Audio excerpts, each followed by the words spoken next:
네, 안녕하세요. 진짜 부동산 이야기 부동산 오감스입니다. 오늘은 핫한 이슈가 나왔을 때 게릴라로 이야기하는 오감스의 부동산 위클리 시간입니다. 부동산 시장 전망을 할 때면은 꼭 들어가는 이야기가 있죠. 바로 공급 부족에 대한 이슈입니다. 부동산 공급 부족을 이렇게 포털 사이트에 검색을 해보면은 수많은 이야기가 쏟아지고 있습니다. 모든 경제시장 논리는 수요와 공급으로 증명될 수 있기 때문에 부동산 시장에서는 이 부동산 공급이 큰 화두일 수밖에 없을 것입니다. 하지만 현 시점에서 진짜로 공급이 부족하냐, 인구수도 줄어드는데 공급 과잉이다, 이런 의견을 내시는 분들도 많이 계십니다. 부동산 시장에 관심이 있으신 분들은 부동산 전문가라고 하시는 분들의 상승론에 대한 이야기, 하락론에 대한 이야기들을 다 들어보셨을 텐데요. 저 개인적으로는 어떤 중대한 판단을 하실 때 그 두 부류의 이야기를 다 들어보시고 개인이 쌓아온 경험에 대비해서 액션을 취하시는 것을 권해드립니다. 그러니까 결국 선택은 본인 몫이라는 것이죠. 상승론 전문가들이나 하락론 전문가들의 이야기들을 자세히 들어보면은 결국에는 공급이 없다 혹은 공급이 많다, 그러니까 집값은 오를 것이다 혹은 집값은 떨어질 것이다로 귀결됩니다. 누구는 많다고 하고 누구는 적다고 하고 부동산 공급은 정말 부족한 걸까요? 아니면 넘쳐나는 걸까요? 저도 이것을 정말 정의를 내려보고 싶어서 많이 고민을 해봤는데 제 고민의 결론은 이러했습니다. 부동산 공급의 양이 많은지 적은지 1 더하기 1은 2라고 산수처럼 명확하게 정의하지 못하는 이유는 주장하는 사람이 부동산 시장을 바라보는 관점의 차이일 수 있습니다. 오늘 이야기에서는 제가 생각하는 이 관점의 차이를 내려보고 제가 지금까지 나름 경험하고 연구해온 부동산 시장을 토대로 저의 논점을 한 스푼 얹어보도록 하겠습니다. 그럼 바로 시작해보겠습니다.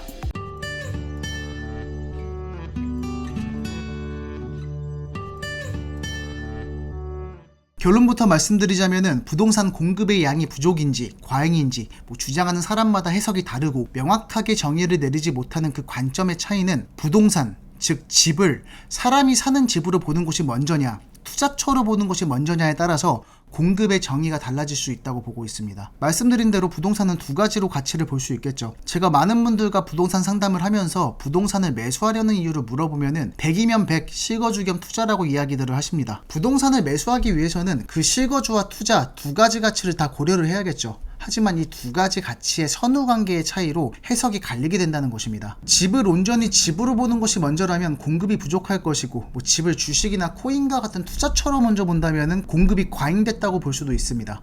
이게 무슨 말이냐면은 물론 부동산도 투자를 하니까 투자처이긴 합니다. 다만 부동산이 다른 투자처와 차별성이 있는 것은 부동산은 사람이 직접 쓰고 손길이 묻고 그곳에서 먹고 자고 하는 다른 투자처에는 없는 부동산만이 가진 기본적인 특성이 있는 투자처라는 것입니다. 그리고 부동산에 투자하는 데 있어서는 이 특징을 고려하는 것이 무엇보다 중요하죠.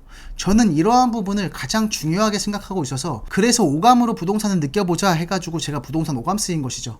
그러니까 부동산은 사람에게 실제로 많이 쓰여질수록 혹은 많이 쓰여질 것 같을수록 그 가치가 높아지는 투자처이고 이 특징을 염두하고 나아가서 인간 군상까지 연구를 하면서 투자를 해야 하는 투자처입니다. 그저 숫자로만 수치로만 차트로만 보는 것은 아니라는 것이죠. 그래서 집을 온전한 집으로의 가치로 보는 것과 투자처로만 보는 것의 관점의 차이에 대해서 몇 가지 사례를 고민해 봤는데요. 첫 번째로 잠재 수요에 대한 이야기입니다. 보통은 누구나 오래된 주택보다는 살기 편한 신축에 가까운 아파트를 선호하겠죠. 요새 신조어입니다. 얼죽신, 얼어 죽어도 신축. 원래 얼주가 겨울에도 아이스 음료를 마시는 사람들에게 했던 이야기인데 요새는 신축을 선호한다고 해서 얼죽신이라는 이야기가 나오고 있죠. 현 시대에서는 대부분의 사람들이 신축을 선호합니다. 자, 그러면 신축 아파트는 모두가 살고 싶은 집이다 라고 가정을 해보겠습니다. 그럼 여기서 또 나뉘겠죠. 이 집을 살 수 있는 사람과 살 수 없는 사람. 여기서 이 집을 살 수 있는 사람은 당연히 수요입니다.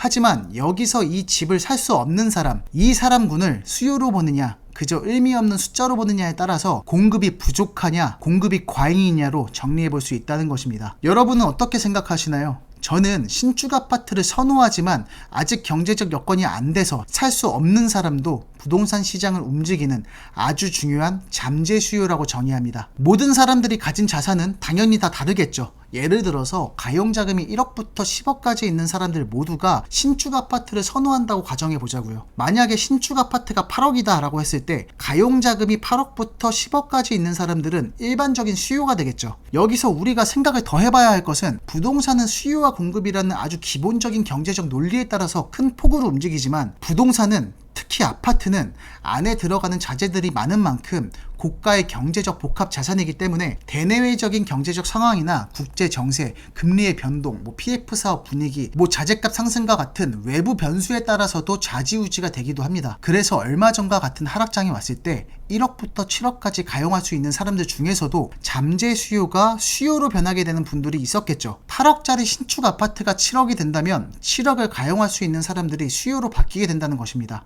즉 7억대에서 잡아줄 수요가 생긴다는 건데, 그럼 당연히 수요가 늘어나게 되는 것이죠. 근데 여기서 이럴 수는 있겠습니다. 그 가용할 수 있는 돈이 내가 지금 보유한 집까지 포함이어서 그 집의 가치가 떨어지면 보통 갈아타기로 움직이다 보니까 자산이 줄어들게 되고, 그렇게 되면 결론적으로 그 아파트가 7억으로 떨어졌다고 해도 수요가 줄어든다고 볼 수도 있겠고, 더 좋은 입지에 원래 11억이었던 신축 아파트도 가격이 떨어져서 10억이 되거나 9억이 된다면은 현재 9억에서 10억을 가진 사람들은 더 상급지의 신축 아파트로 수요가 넘어가는 것이 아니냐라고 볼 수도 있겠지만, 이게 다 똑같은 이야기입니다. 예를 들어서 물리적 금액이 낮은 아파트일수록 독립을 하거나 결혼을 하면서 첫 집을 사게 되니까 갈아타기보다는 현금과 레버리지로 매수를 하시는 분들이 많을 것이고, 고가의 아파트일수록 현재의 매수 가능한 수요가 한정적이라는 것이죠. 그리고 공급은 피라미드 구조처럼 고가의 아파트일수록 그만큼 공급도 적고 시세가 낮은 아파트일수록 공급이 많습니다. 부동산 시장은 이렇게 첫 집을 매수하면서 시장에 흘러 들어와서 결국 처음에는 갈아타기가 아니라 온전히 집을 사게 되는데, 처음에 부동산 시장에 흘러 들어와서 상급지로의 이동, 신축으로의 이동으로 흐름이 만들어지고 있다는 것이죠. 결국에는 아까 7, 8억짜리 아파트로 처음부터 흘러 들어올 수 있다는 것이죠. 그리고 기존에 주택이 있는 분들은, 특히 부동산 공부를 잘하신 분들은 부동산 시장 분위기를 잘 파악해서 좋은 시절에 매도하고 매수하고 해서 갈아타기를 진행하게 됩니다. 그래서 이러한 타이밍을 잘 보려고 우리가 부동산 공부를 하는 거죠. 어쨌든 결국 사람들은 상급지에서부터 모이게 되는 것입니다. 근데 이 타이밍에서 공급량의 변화가 없다면은 당연히 공급이 부족해집니다. 그러면 결국 공급 부족으로 아까 말씀드린 갖가지 외부 변수로 인해서 시세가 떨어지는 데에도 한계가 있겠죠. 하지만 또 지난 하락장처럼 외부 변수의 영향이 세게 온다면 어떻게 될까요?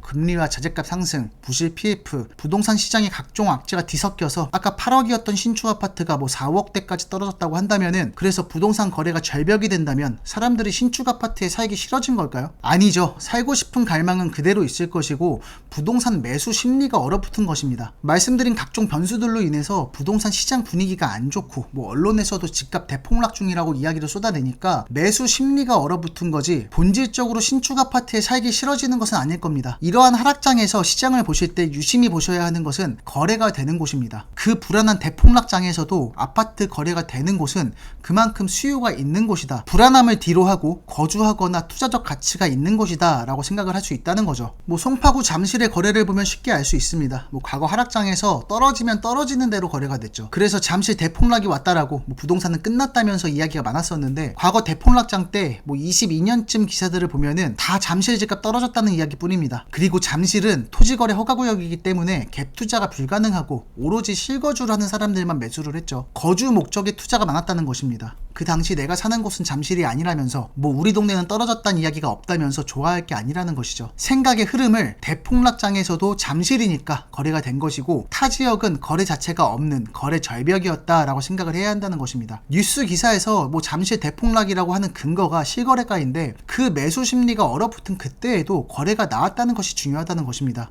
예를 들어서 20억짜리 잠실 아파트와 잠실 대비 비상급지 15억 아파트가 있다고 했을 때, 대폭락장이 와서 잠실 아파트가 15억대로 거래가 일어났다. 그래서 집값이 떨어졌다고 할 그 시기에 비상급지에 15억짜리 아파트를 매수할 사람이 있을까요? 오히려 그 돈으로 옳다쿠나 하면서 잠실 아파트를 가겠죠. 비상급지들은 거래가 안 됐을 뿐이지, 만약에 시세가 주식처럼 눈에 보였다면은 비상급지 아파트는 이미 15억이 아니라 10억 이하로 시세가 떨어졌다고 보는 게 맞을 것입니다. 그러니까 쉽게 말해서 누구나 살고 싶은 집의 특징은 각종 외부 변수로 인해서 금액이 계속 떨어진다고 해도 그 밑에서 바로바로 잡아줄 잠재 수요가 금액대별로 존재한다는 것이고, 그렇게 되면 하락장에서도 상급지일수록 하방 경직성이 높을 수밖에 없다는 것입니다. 그리고 그 잠실 아파트를 싸게 처분한 사람들은 손해를 봤을까요? 더 상급지의 서초 강남권 아파트들도 가격 조정을 받았겠죠. 그들이 바보도 아니고 잠실 아파트 판돈과 모아놓은 돈과 대출을 일으켜서 반포나 압구정이나 더 상급지로 갈아타기를 했겠죠. 그러니까 하락장에서도 상급지일수록 거래가 일어날 수밖에 없고, 먼저 말씀드린 것처럼 잠실 아파트든 비상급지 아파트든 등 사람들의 계단식 이동으로 인해서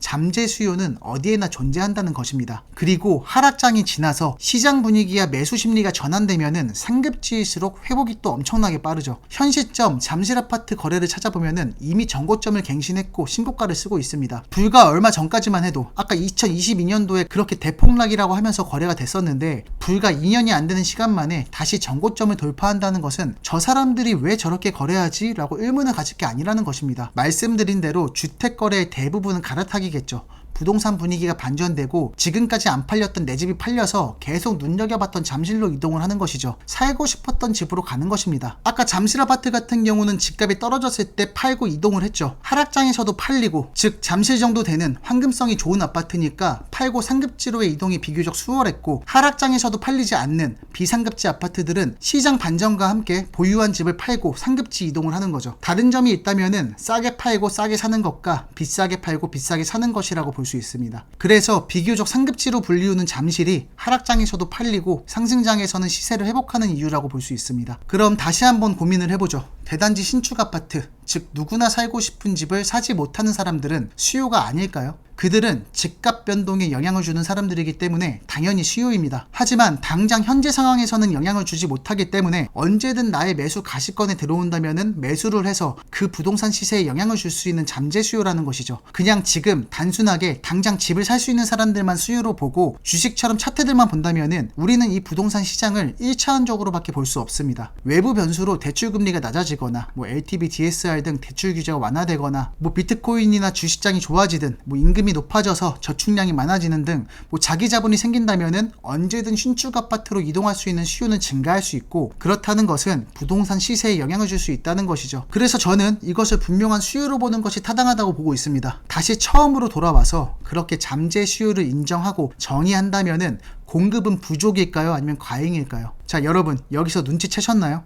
부동산은 항상 수요가 많습니다. 특히 살고 싶은 집에 대한 수요는 많을 수밖에 없어요. 그래서 수요가 많으니까 부동산 시세의 기본은 항상 우상향을 가리키고 있습니다. 우리는 항상 살고 싶은 집을 갈망합니다. 요즘에는 어느 아파트에 사느냐에 따라서 나의 사회적 계급의 위치를 알려주는 수단이라고도 하지만 그건 결과론적인 문제이고 왜 그렇게까지 되었나를 생각해 봐야 합니다. 왜냐하면 집이라는 것은 우리가 잠을 자고 밥을 먹고 내 인생에서 가장 많은 시간을 보내고 나의 정신적인 휴양지, 휴식처, 그리고 가장 기본적인 욕구들을 해결하는 곳이기 때문에 더 좋은 집에서 살고 싶어하는 갈망은 계속해서 생길 수밖에 없어요. 건축 기술이 좋아져서 더 좋은 집, 더 편한 집이 생겨난다면은 우리는 항상 더 좋은 집에서 살고 싶을 것입니다. 그래서 건축들이 노후되지 않고 영원하지 않는 한, 더불어서 건축 기술이 발전하는 한 부동산 시장의 수요는 항상 많을 수밖에 없습니다. 그렇다면 부동산 시장의 가격을 큰 폭으로 하락시키는 시세의 움직임은 기본적인 갈망에 의한 수요가 문제가 아니라 외부 변수가 원인이 된 매수 심리와 연결이 되어 있는 수요와 공급의 변화라는 것이죠.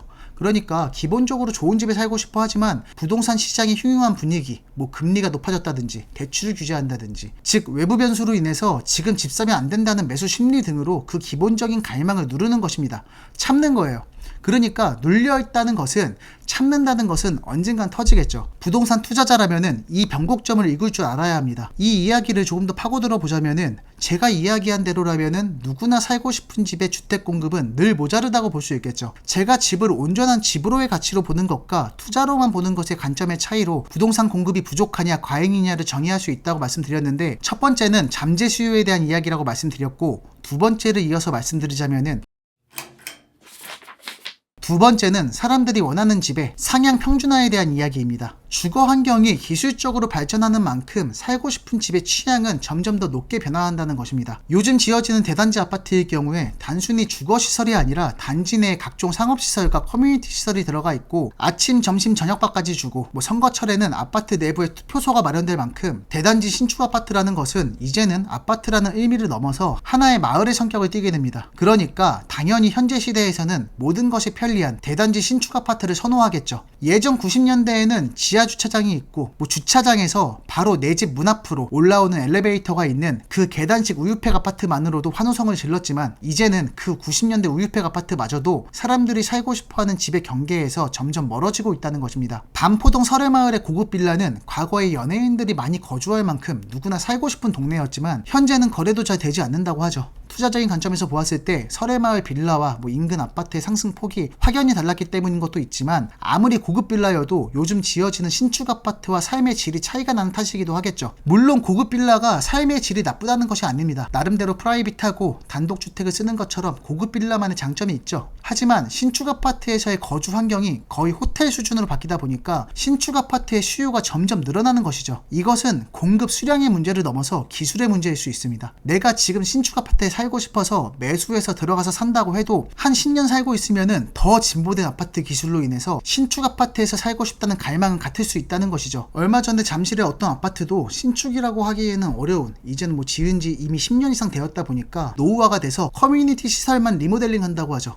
사실 노후화가 됐으면 얼마나 노후화가 됐겠어요. 하지만 요즘에 지어진 신축 아파트와 비교를 해보니 경쟁력이 떨어지는 부분도 있고 이미 입지는 좋은 곳이고 상급지다 보니까 커뮤니티 시설이 요즘 수준으로 리모델링이 되면은 그 아파트의 경쟁력은 높아질 수밖에 없겠죠. 여기에 많은 시사점이 있습니다. 그리고 집은 결국 노후화가 되기 마련입니다. 이미 수십 년이 넘어간 노후주택, 주거의 가치가 이미 상실된 집을 다 모아놓고 본다면은 우리나라의 집의 공급은 많아 보일 수 있습니다. 얼마 전 진행한 인구주택 총조사에서 비아파트와 30년 이상 노후주택이 대한민국 총 주택수의 상당 부분을 차지하고 있다고 조사가 되었죠. 투자적인 접근만 해서 그냥 전체 주택수 숫자로만 놓고 본다면은 사람이 살고 싶은 집이라는 감정을 빼고 볼 수밖에 없을 것이고 인구 수도 줄어드는데 주택 공급은 많다고 보여질 것입니다. 하지만 집을 온전히 사람이 살고 싶어하는 집의 가치를 두면 어떨까요? 즉 모수가 전체 주택수가 아니라 사람들이 살고 싶은 집으로 생각을 해봐야 한다는 것입니다. 그런데 더 나아가서 건축 기술의 발전으로 인해서 살고 싶은 집의 기준은 점점 상향 평준화가 되고 있다는 것이고 지금 신축 아파트에 들어가서 산다고 해도 신축 시설에 들어가서 살고 싶다는 생각은 앞으로도 계속해서 생길 수 있다는 것입니다. 커뮤니티 센터를 리모델링 한다는 그 잠실의 아파트처럼요. 몇 년 전에 출시한 스마트폰을 지금 써도 전화나 문자, 인터넷 메신저 기본적인 기능들을 쓰기에는 충분합니다. 근데 매년 새로 나오는 스마트폰의 기능들,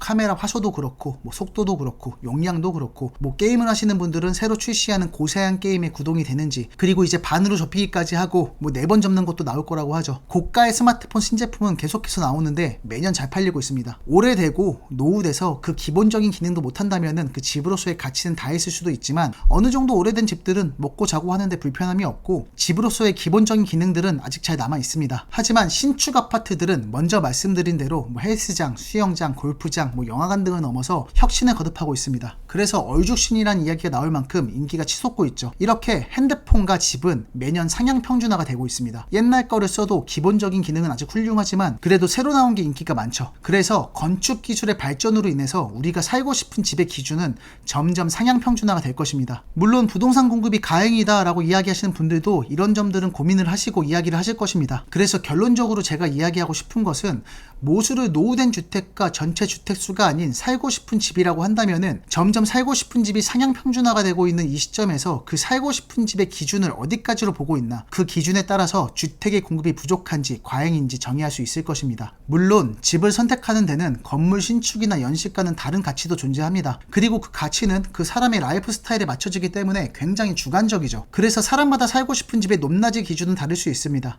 대단지 한강뷰 신축 역세권 학군 좋은 아파트처럼 누구나 좋아할 만한 요소가 전부 들어간 곳은 너무너무 비싸겠죠. 그래서 우리는 선택을 해야 합니다. 내 가용자금에 맞춰서 나에게 가장 필요한 옵션, 그 순서대로 골라야 하는 것이죠. 우리 집은 아이가 있어서 학군을 포기할 수 없다면은 학군 우선으로 집을 골라야 합니다. 아이들을 다 키운 노부부가 굳이 비싼 돈을 주고 학군으로 유명한 대치동에서 거주를 할 필요는 없다는 것입니다. 그러니까 커뮤니티 시설이 없는 구축 아파트이지만 10년, 20년 된 아파트들도 살기 좋을 수 있죠. 단 학군이 좋거나 역세권이거나 인근에 대학병원이 있다면요. 이렇게 신축 건물로서의 가치는 변론으로 하더라도 사람이 거주하고 생활하는 집이기 때문에 때로는 신축을 포기하더라도 개개인의 라이프 스타일에 맞춰진 또 다른 가치가 있을 수 있다는 것입니다. 그리고 그렇다는 것은 부동산을 고르는 높낮이는 다 다르지만 사람 군으로 나누었을 때 같은 라이프 스타일의 사람들끼리는 부동산을 고르는 것이 비슷할 수도 있어요.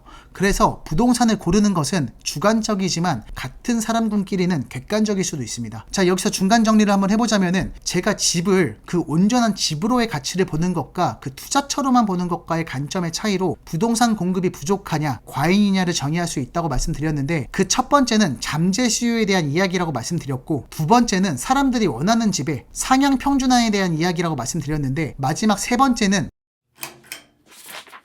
인구 감소로 인한 노른자 이론에 대한 이야기입니다. 저는 앞서서 극단적으로 예를 두기 위해서 누구나 살고 싶은 집은 대단지 신축 아파트라고 말씀드렸습니다. 대한민국 인구에서 보통의 범주에 들어가는 제일 많은 부류의 사람들이 선호하는 취향은 웬만하면 다 비슷할 것입니다. 저의 실제 경험담인데, 과거에 5억대 아파트가 궁금해서 투자처로 괜찮다는 생각에 서울에 있는 아파트 두 곳을 추려서 임장을 갔었습니다. 그 두 곳은 같은 서울이었지만 강서구와 강동구처럼 지역구의 거리가 많이 차이가 있었어요. 여하튼 저는 그 부동산을 직접 볼 목적으로 그 지역에서 적정 가격에 나온 매물을 가진 그 부동산과 미리 약속을 하고 방문을 했는데, 첫 번째 부동산에서 집을 보고 나왔는데 그 집을 보러 올 손님이 대기하고 있다고 해서 저는 간단히 그 중개사님과 이야기를 나누고 그 다음 지역으로 바로 이동을 했습니다. 근데 그 중개소에 나오면서 제 다음 대기 손님을 봤는데 제 나이 또래더라고요. 그래서 저는 다음 지역의 중개사무소에 방문을 해서 집을 또 봤습니다. 그렇게 집을 보고 왔는데 이것도 그 다음 손님이 보러 오기로 했다는 것이었어요. 근데 신기하게도 제가 먼저 봤던 부동산에서 만났던 그분이 또 그 집을 보러 온 곳이었어요. 같은 지역구였으면은 그렇게 신기하지는 않았을 텐데 아예 정반대에 있는 그 다른 지역구의 부동산에서 만난 것이다 보니까 좀 신기하더라고요. 나중에 궁금해서 그 중개사분한테 물어봤는데 저하고 같은 사람인지 착각할 정도로 저와 상황이 비슷했다고 하더라고요. 생각해보니까 그렇게 신기한 일도 아니었습니다.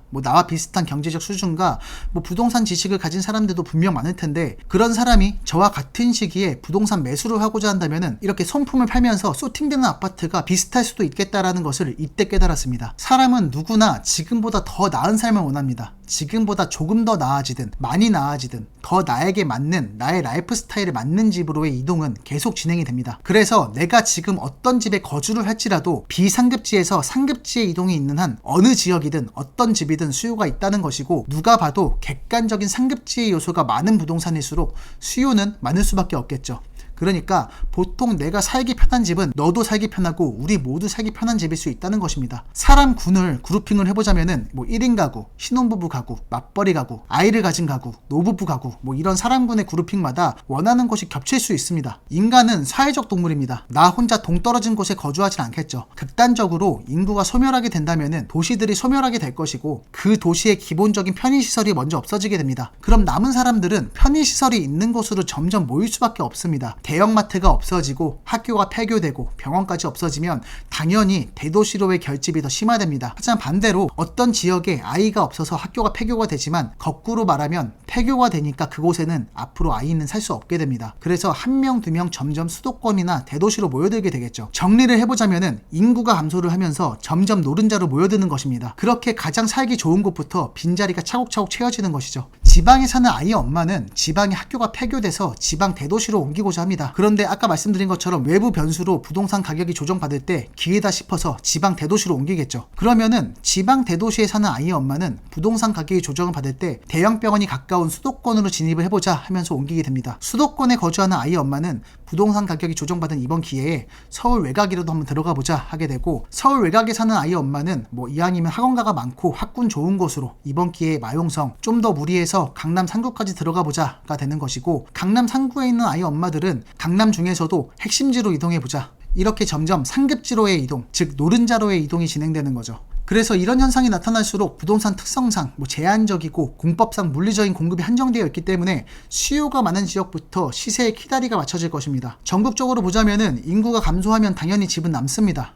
하지만 인구가 감소할수록 기본적인 삶을 영위하는데 불편한 지역들이 생기게 되겠죠. 인구가 감소를 해서 편의시설들이 없어졌는데 없어지고 나니까 더 이상 사람들이 살 수 없어지는 것입니다. 닭이 먼저냐 알이 먼저냐와 같은 이야기겠죠. 결국 인구가 줄어들수록 지방 도시를 떠나게 되고 입지가 좋은 서울 수도권이나 지방 대도시권으로 몰려들게 되는 수요는 더 늘어날 수밖에 없겠습니다. 그러면 사람들이 모이는 지역은 수요가 더 증가하게 되고 공급은 부족해지겠죠. 지방은 무조건 투자적 가치가 없으니까 무조건 서울에 투자하세요 라면서 투자를 부추기고자 하는 목적은 없습니다. 다만 제가 생각하는 현실에 대해서 담백하게 이야기를 해보고자 했습니다. 저는 도시를 연구하고 공부했던 사람으로서 이러한 지방 소멸은 아주 심각한 사회적 문제라고 생각하고 고민하고 있습니다. 이러한 사회적 문제 해결을 위해서는 정확한 가정에 대해서 이해가 필요하겠죠. 과거에 나름대로 이러한 문제를 해결할 수 있는 방법이 무엇일까에 대해서 고민을 했던 영상이 있습니다. 그 내용이 궁금하시다면 그 영상도 한번 참고 부탁드리고요. 제가 마지막으로 하고 싶은 말은 부동산은 투자처이기 전에 사람이 거주하는 집이거나 일을 하는 일자리거나 모든 삶을 영위하는 곳입니다. 그렇기 때문에 가치가 높아지는 것이죠. 초반에 말씀드린 것처럼 부동산을 온전히 사람이 쓰는 것, 사람이 쓸수록 가치가 올라가는 것이라고 생각을 해보시면서 투자자의 시선에서 고민을 해보신다면 현 시점 부동산 공급에 대한 정리가 될 것이라고 생각합니다. 오늘의 부동산 위클리는 여기까지였습니다. 지금까지의 내용이 도움이 되셨다면 구독과 좋아요 부탁드리고요. 그럼 지금까지 진짜 부동산 이야기 부동산 오감스였습니다.